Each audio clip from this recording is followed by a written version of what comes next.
Sa gitna ng nakabibinging ingay ng mga lansangan ng Maynila, si Jasmine, isang tindera sa bangketa, ay humarap sa isang malaking pagsubok nang dumating ang mga aroganting tauhan ng City Hall. Sa isang sandali ng matinding tensyon, ipinakita ni Jasmine ang pambihirang katapangan, lumaban sa kawalang katarungan at naging simbolo ng pakikibaka para sa iba pang mga kapwa niya manininda. Tunghayan ang kanyang kwentong puno ng inspirasyon. Si Jasmine ay isang 25 taong gulang na babae na namumuhay bilang isang street vendor sa gilid ng magulong distrito ng Quiapo. Bawat umaga, bago pa man sumikat ang araw, bumabangon na siya mula sa kanyang banig na may nag-aalab na sigla upang ihanda ang kanyang paninda, isang kariton ng masasarap na pares at mami na naging paborito na ng mga taga-roon. Gamit ang kanyang husay sa pagluluto at walang kapantay na dedikasyon, hindi lang pagkain ang ibinebenta ni Jasmine, kundi pati na rin ang maliliit na piraso ng kaligayahan para sa kanyang mga suki. Sa kahabaan ng maingay na kalsada, ang kanyang masayang boses at taos-pusong ngiti ang naging dahilan kung bakit siya kilala at minahal ng mga tao sa paligid. Ang kanyang maliit na pwesto ay hindi lamang isang lugar para kumain. Ito ay naging isang kanlungan, isang lugar kung saan ang mga pagod na trooper ng jeep, mga estudyanteng nagmamadali, at mga deboto ng simbahan ay nagkakaroon ng pagkakataong magpahinga at magbahagi ng kanilang mga kwento sa buhay. Madalas, siya ang nagiging takbuhan ng mga problemadong suki na komportableng maglabas ng kanilang mga saloobin sa kanya. Ngunit sa likod ng kanyang mga ngiti at palakaibigang pag-ugali, nagtatago ang isang kaluluwang matatag at hindi sumusuko. Ang buhay bilang isang tindera sa bangketa ay hindi kailanman naging madali. Araw-araw, kailangan niyang harapin ang iba't ibang hamon. Mula sa pabago-bagong panahon, ang nakakapasong init ng tanghali na sinusundan ng biglaang pagbuhos ng ulan, hanggang sa mahigpit na kompetisyon mula sa iba pang mga nagtitinda. Bagamat madalas siyang kailangang makipagbuno sa kawalang katarungan ng sistema, hindi kailanman nawala ang kanyang determinasyon. Lumaki siya sa isang kapaligiran sa tondo na nagturo sa kanya ng kahulugan ng pakikibaka at katatagan. Ang mga alaala ng kanyang nakaraan bilang isang amateur na boksinggera ang humubog sa kanyang paninindigan na huwag kailanman umatras kapag nahaharap sa mga balakid. Ang tapang na ito ay hindi lamang nagpanatili sa kanyang negosyo, kundi nagdulot din ng respeto mula sa mga residente sa paligid. Si Jasmine ay isang figura na naging inspirasyon para sa marami. Hindi lamang siya isang simpleng tindera. Siya ay isang simbolo ng katatagan at diwa ng pakikipaglaban ng mga karaniwang tao na nagsusumikap na mabuhay sa gitna ng mga hamon ng lungsod. Kapag may mga problemang dumarating, tulad ng biglaang pagdating ng mga City Hall enforcers upang magsagawa ng clearing operations, hindi basta-basta nananahimik si Jasmine. Ipaglalaban niya ang kanyang mga karapatan, hindi lamang para sa kanyang sarili, kundi para na rin sa kanyang mga kasamahan na nakikipagsapalaran din sa mga lansangan. Sa kaibuturan ng kanyang puso, naniniwala si Jasmine na ang bawat tao ay may karapatang magkaroon ng pagkakataong mabuhay ng may dignidad at patuloy siyang lalaban para dito. Kahit na kailangan niyang harapin ang lahat ng mga hadlang na darating sa kanyang harapan. Sa isang maningning na tanghali, tila kumikinang si Jasmine sa gitna ng siksikan sa kalsada ng Quiapo. Sa ilalim ng kanyang maliit na tolda na pinalamutyan ng mga makukulay na banderitas, nakatayo siya sa isang mataong daanan, handang maglingkod sa mga parokyano na dumarating ng siliberganti. Ang ingay ng trapiko, ang sigawan ng mga barker ng jeep, at ang bulungan ng mga taong dumadaan ay bumuo ng isang buhay na telon. Ngunit, nanatiling nakatuon si Jasmine sa kanyang gawain. Maingat niyang inaayos ang kanyang mga paninda. Inilalagay ang mga mangkok ng mainit na pares at mami na may buong atensyon, tinitiyak na bawat hain ay mukhang katakam-takam at handa ng isilbi. Ang kanyang malawak na ngiti at mainit na pagbati ay sumasalubong sa sinumang lumalapit, lumilikha ng isang palakaibigan at komportableng kapaligiran para sa kanyang mga customer. Ang dedikasyon ni Jasmine sa pagtitinda ay hindi lamang makikita sa paraan ng kanyang paghahain ng pagkain, kundi pati na rin sa kanyang pakikipag-ugnayan sa bawat taong dumarating. Naniniwala siya na bawat customer ay bahagi ng kanyang komunidad at iyon ang dahilan kung bakit palagi siyang naglalaan ng oras para makipagkwentuhan. Nang huminto ang isang trooper ng tricycle upang bumili ng tanghalian, hindi lamang pagkain ang ibinenta ni Jasmine, kundi tinanong din niya kung kumusta ang araw nito at nakinig sa mga simpleng kwento tungkol sa pang-araw-araw na buhay. Alam na alam niya na ang bawat ngiti at mabuting salita ay maaaring magpabuti ng araw ng isang tao. Sa kanyang puso, itinuturing ni Jasmine ang kanyang trabaho bilang isang anyo ng paglilingkod, hindi lamang isang paraan para kumita ng pera. Bawat mangkok na kanyang inihahain, bawat ngiting kanyang ibinibigay ay isang pagpapahayag ng pasasalamat para sa pagkakataong makapagtinda sa mga lansangan na naging pangalawa na niyang tahanan. Gayunpaman, sa likod ng kanyang sigasig at dedikasyon, mayroon ding mga pangarap at pag-asa si Jasmine na mas malaki. Nais niyang balang araw, ang negosyong kanyang sinimulan ay lalago at magiging higit pa sa isang simpleng kariton sa bangketa. Pangarap niyang magkaroon ng isang maliit na karinderya, kung saan hindi na niya kailangang matakot sa biglaang pagpapaalis. Bagamat laging may mga hamon na nagbabantay, tulad ng mahigpit na kompetisyon o kahit na ang panggugulo mula sa mga otoridad, nanatiling determinado si Jasmine na lumaban para sa isang mas magandang kinabukasan para sa kanyang nakababatang kapatid na pinag-aaral niya sa kolehiyo. Bawat araw sa mataong daanang iyon ay isang hakbang patungo sa isang mas malaking pangarap. At kahit na ang daang tinatahak niya ay hindi laging madali, naniniwala si Jasmine na ang kasipagan at tiyaga ay magdadala sa kanya sa tagumpay. Dito, sa gitna ng siksikan at mainit na pakikipag-ugnayan, pinatunayan ni Jasmine ang kanyang pag-iral at ipinakita na ang tunay na lakas ay nakasalalay sa diwa ng patuloy na pagsulong, anuman ang mga balakid na humaharang. Bigla, ang dating masaya at palakaibigang kapaligiran sa mataong kalsada ay biglang nagbago. Isang grupo ng mga miyembro ng City Hall Demolition and Clearing Operations Team ang lumitaw. Suot ang kanilang matingkad na asul na uniforme, dala ang isang aura ng tensyon na agad na bumalot sa paligid. Sa kanilang mga matatag at puno ng kumpiyansang hakbang, gumalaw sila patungo sa lokasyon kung saan nagtitinda si Jasmine at ang iba pang mga street vendor. Walang anumang babala. Agad nilang itinutok ang kanilang matatalim na tingin sa mga tindera, na nagpapahiwatig na ang kanilang misyon ay buwagin ang lahat ng aktibidad na itinuturing nilang nakakagambala sa daloy ng trapiko. Ang ingay ng mga sasakyan at ang kwentuhan ng mga mamamayan ay tila humina, pinalitan ng tensyon na bumalot sa buong kalsada. Naramdaman ni Jasmine ang pagbilis ng tibok ng kanyang puso nang makita ang presensya ng mga enforcer na tila galit. Sa isang iglap, napagtanto niya na ang araw na ito ay hindi magiging tulad ng karaniwan. Sinubukan ni Jasmine na manatiling kalmado, ngunit ang kawalan ng katiyakan ay nagsimulang kumain sa kanyang isipan. Nakita niya ang kanyang mga kasamahan na nagsimula na ring magpanik, nagmamadaling kinokolekta ang kanilang mga paninda, umaasang makakaiwas sa raid. Subalit, alam ni Jasmine na ayaw niyang basta na lang sumuko. Sa tapang na nakatanim sa kanyang pagkatao, pinatibay niya ang kanyang puso upang ipagtanggol ang kanyang pwesto at ang kanyang karapatan bilang isang tindera sa bangketa. Hindi niya maaaring hayaan ang kawalang katarungang ito na mangyari ng walang laban. Nang lumapit ang isa sa mga enforcer at nagsimulang magbigay ng utos sa isang aroganting tono, naramdaman ni Jasmine na kumukulo ang kanyang dugo. Malinaw niyang nakita kung paano hindi nagpakita ng anumang empatiya ang opisyal. Tila hindi nila naiintindihan kung gaano kahirap ang pakikibaka ng mga maliliit na negosyante sa mga lansangan. Sa kanyang puso, determinado si Jasmine na huwag umatras. Bagamat lalong tumitindi ang tensyon, huminga siya ng malalim, naghahanda na harapin ang hindi inaasahang sitwasyong ito.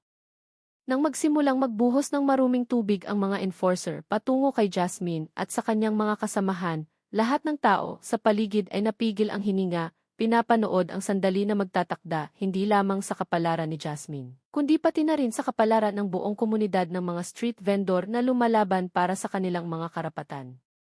Ito ang sandali kung saan ang katapangan at kawalang katarungan ay maghaharap ng direkta, at alam ni Jasmine na hindi niya dapat hayaang manalo ang kawalang katarungang ito. Habang lalong tumitindi ang tensyon, isa sa mga pinakakapansin-pansing miyembro ng clearing team, isang malaking lalaki na nagngangalang Berto, ang humakbang pasulong na may mayabang na kilos. Sa isang matalim na tingin at isang boses na umalingaw-ngaw, sinimulan niyang paalisin si Jasmine at ang iba pang mga tindera sa isang magaspang na tono, nang hindi binibigyan sila ng pagkakataong magpaliwanag o humingi ng kaunting oras. "Hoy! Alis na! Bawal kayo dito," sigaw niya, ang kanyang boses ay tila kulog. Para bang ang kanilang presensya ay isang malaking paglabag na dapat agad na alisin. Ang pakiramdam ng kawalang katarungan ay nagsimulang pumuno sa puso ni Jasmine at ng kanyang mga kasamahan. Ngunit, tila walang pakialam si Berto, ipinagpatuloy ang kanyang aksyon na mailalong pagiging arogante. Nang subukan ni Jasmine na magsalita, humihingi ng kaunting oras para maayos niyang mailigpit ang kanyang mga paninda, lalo pang ipinakita ni Berto ang kanyang kayabangan. Sa isang magaspang na kilos, sinipa niya ang isang timba ng maruming tubig mula sa kanal, ibinuhos ito patungo kay Jasmine at sa kanyang mga paninda. Para bang gusto niyang wasakin ang diwa ng pakikibaka na kanyang itinayo sa loob ng mahabang panahon. Ang maruming tubig ay umagos ng malakas, dinumihan ang mga pagkaing inihanda niya ng may buong pagmamahal at pagsisikap. Ang sandaling iyon ay parang isang malakas na sampal para kay Jasmine. Ipinaalala nito sa kanya na sa kanyang harapan ay nakatayo ang isang taong hindi lamang binabaliwala ang kanyang karapatan, kundi minamaliit din ang kanyang dignidad bilang isang tindera at bilang isang tao.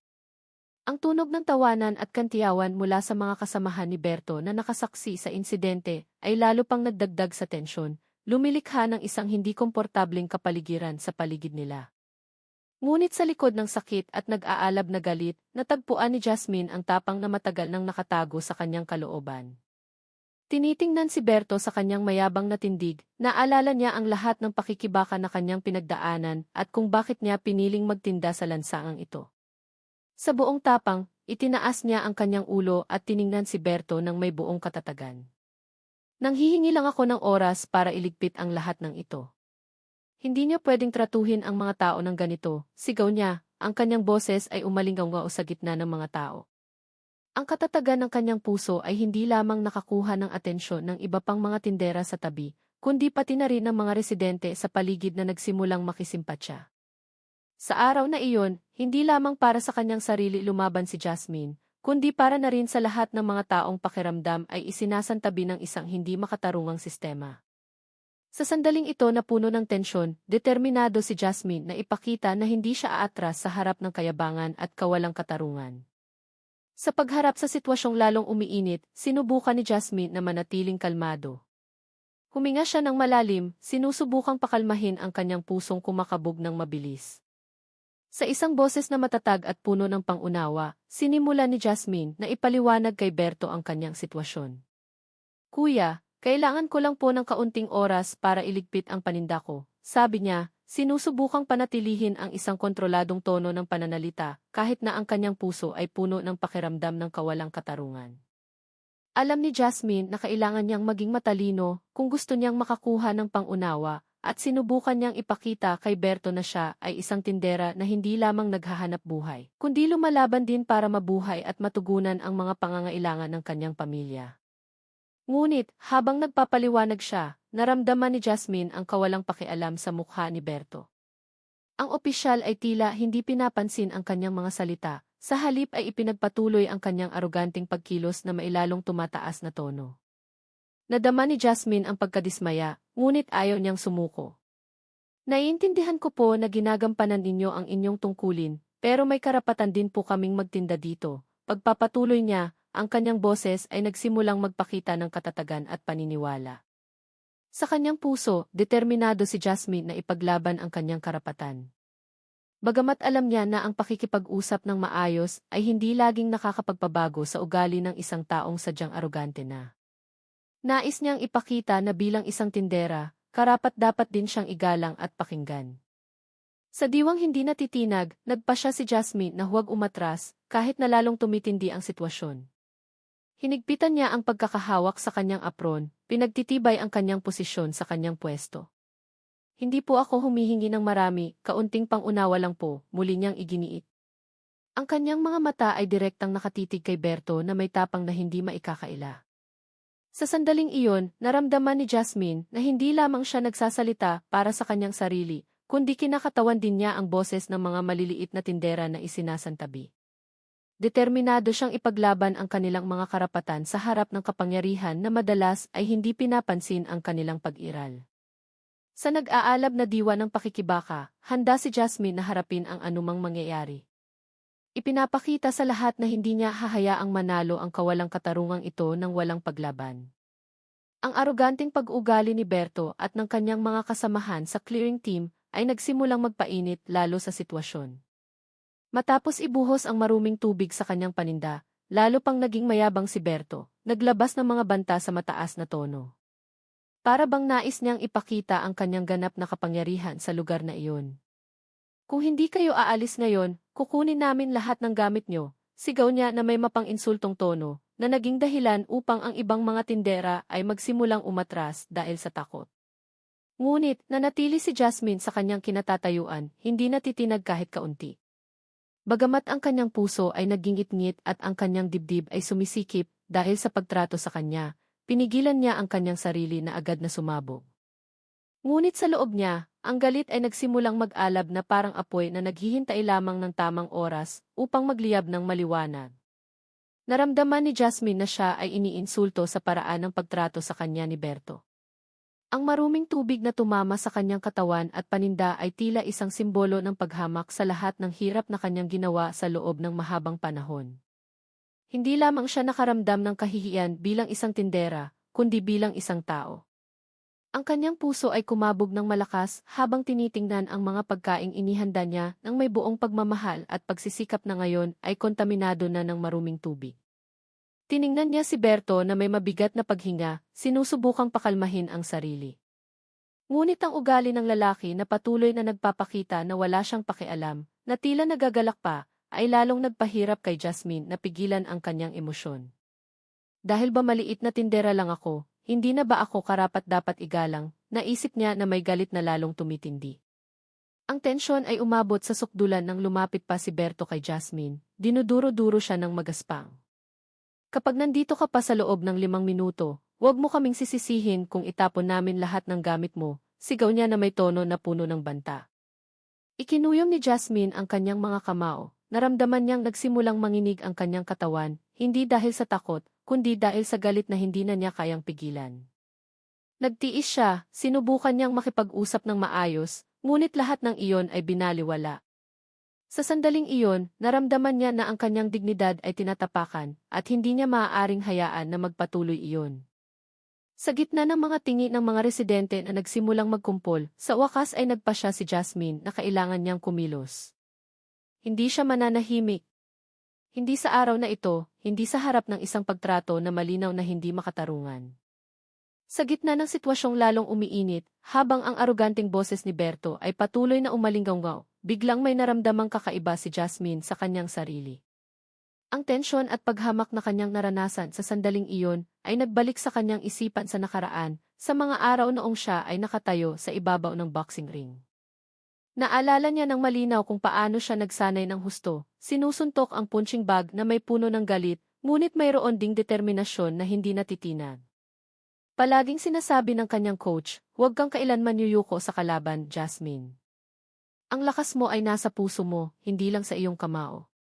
Ang mga salitang iyon ay muling umalinggaw ngayon, nagpapaalala sa kanya na ang tapang na dati niyang taglay ay naroon pa rin, naghihintay ng tamang sandali upang lumabas.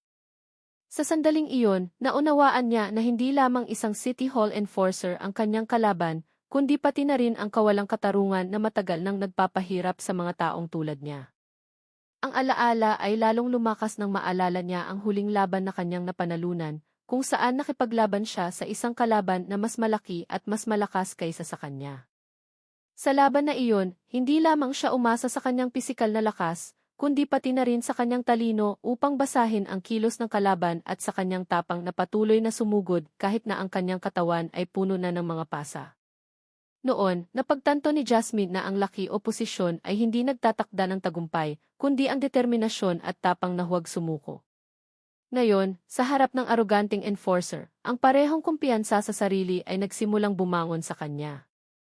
Nagsimula niyang tingnan ang sitwasyong ito na parang isang laban kung saan kailangan niyang tumayo ng tuwid, hindi lamang para sa kanyang sarili, kundi para na rin sa lahat ng maliliit na tindera na madalas tratuhin ang hindi makatarungan ng kapangyarihan. Itinaas ni Jasmine ang kanyang ulo at sa isang sandali, naramdaman niya na para siyang nasa ibabaw muli ng boxing ring, nakaharap sa isang kalaban na mas malaki. Ang kanyang paghinga ay naging mas matatag at ang kanyang paningin na kanina ay nag-aalangan ay naging matalim muli, puno ng nag-aalab na determinasyon. Alam niya na ito na ang sandali upang ipakita kung sino talaga siya. Hindi ako ang tipo ng tao na aatras dahil lang sa pananakot, naisip niya sa kanyang sarili. Sa buong tapang na kanyang taglay, tumayo si Jasmine ng tuwid sa harap ni Berto, tinitingnan ang kanyang mga mata na may buong paniniwala. Maaari niyong subukang sirain ang paninda ko, pero hinding-hindi niyo masisira ang aking diwa, sigaw niya na may boses na matatag at malakas. Sa sandaling iyon, hindi na naramdaman ni Jasmine na siya ay isang maliit na tindera na napapaligiran. Siya ay isang mandirigma, isang atleta na minsang nagtagumpay laban sa mas malalaking kalaban at handa siyang labanan muli ang kawalang katarungan. Sa nag-aalab na diwa, naramdaman ni Jasmine na ang kanyang katapangan ay napukaw. Hindi niya maaaring hayaan na magpatuloy ang kayabangan ni Berto at ang hindi makatarungang pagtrato. Sa isang iglap, isang matapang na desisyon ang nabuo sa kanyang isipan. Humakbang si Jasmine pasulong, hinigpitan ang pagkakahawak sa kanyang apron, at hinarap si Berto na may matalim na tingin na puno ng determinasyon. Sawa na ako sa mga salita ninyo. Ngayon, ipapakita ko na hindi ako mananahimik, sigaw niya, ang kanyang boses ay umalingaw-ngaw, nyugyog ang tensoyonadong kapaligiran na kanina ipuno lamang ng mga banta.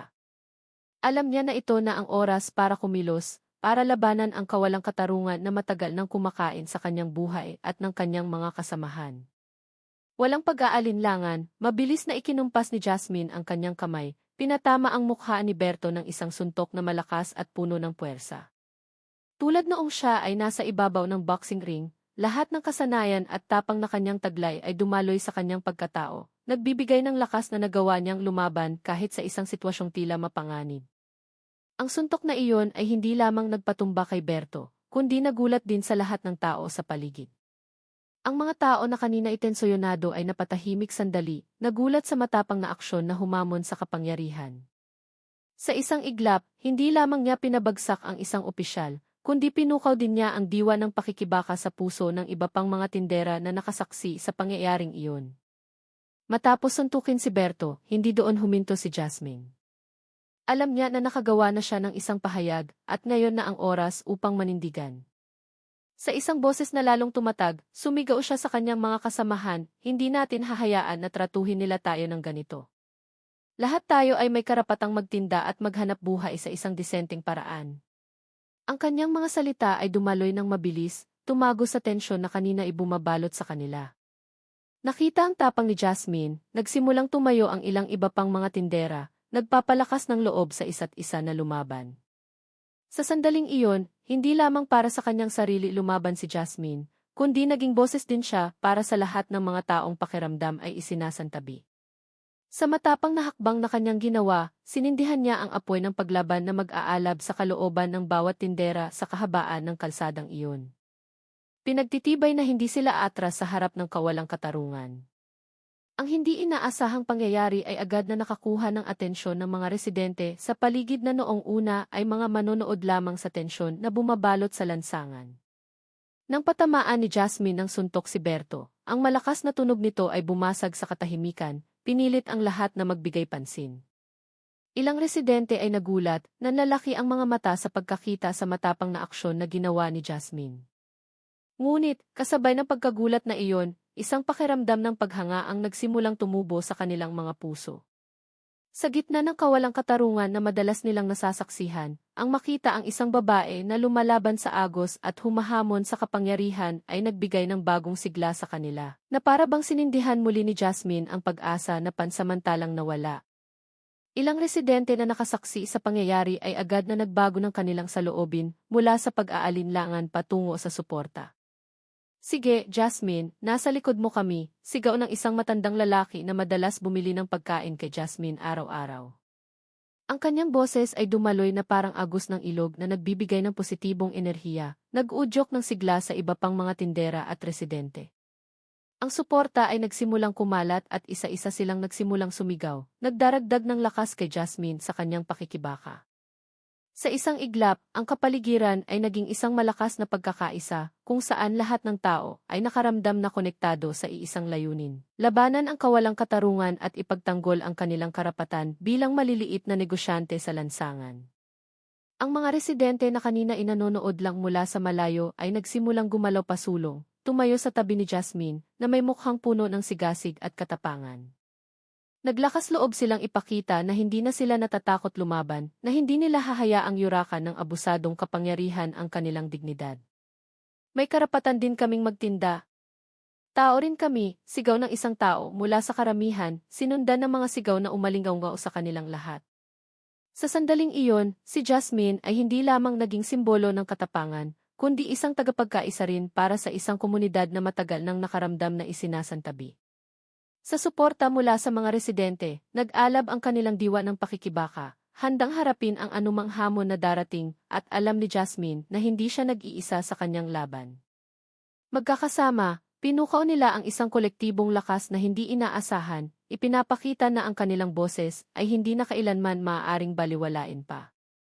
Matapos ang matapang na insidenteng iyon, natagpuan ni Jasmine ang kanyang sarili sa sentro ng atensyon ng komunidad. Ang balita tungkol sa kanyang kabayanihan ay mabilis na kumalat, hindi lamang sa mga kapwa niya tindera sa paligid, kundi pati na rin sa social media at lokal na balita. Ang mga residente na dati nanonood lamang mula sa malayo ay nagsimulang humanga sa kanyang katapangan, ginagawa siyang simbolo ng pakikibaka para sa mga isinasantabi.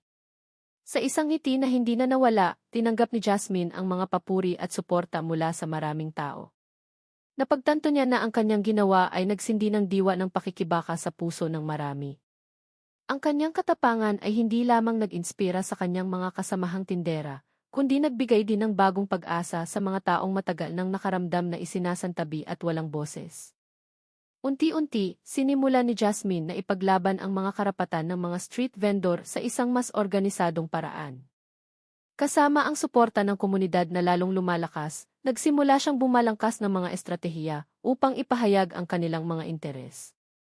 Ang komunidad ngayon ay nagkakaisa, nagsasagawa ng mga regular na pagpupulong upang talakayin ang mga isyong kinakaharap ng mga tindera, mula sa pagkakaroon ng ligtas na lugar na pagtitindahan hanggang sa proteksyon mula sa mga abusadong aksyon ng mga otoridad. Si Jasmine ang lumabas bilang kanilang tagapagsalita, ipinapaabot ang kanilang mga hangarin at pangangailangan sa mga kinaukulang partido. Sa nag-aalab na diwa at malakas na suporta, determinado siyang tiyakin na ang kanilang boses ay hindi lamang maririnig, kundi ipaglalaban din. Ang wakas ng kwentong ito ay hindi lamang tungkol sa katapangan ni Jasmine sa pagharap sa mga enforcer, kundi tungkol din sa kung paano pinukao ng katapangan na iyon ang diwa ng pagkakaisa at pagmamalasakit sa komunidad. Sa bawat hakbang na kanyang ginagawa, ipinapakita ni Jasmine na ang pagbabago ay maaaring magsimula sa isang taong naglakas loob na labanan ang kawalang katarungan. Ngayon, hindi na lamang siya isang simpleng tindera sa bangketa, kundi isang lider na nag-iinspira sa maraming tao na manindigan at lumaban para sa kanilang mga karapatan. Sa bagong paglalakbay na ito, napagtanto ni Jasmine na magkakasama, kaya nilang harapin ang mas malalaking hamon at lumikha ng isang mas mabuting kapaligiran para sa lahat ng maliliit na negosyante.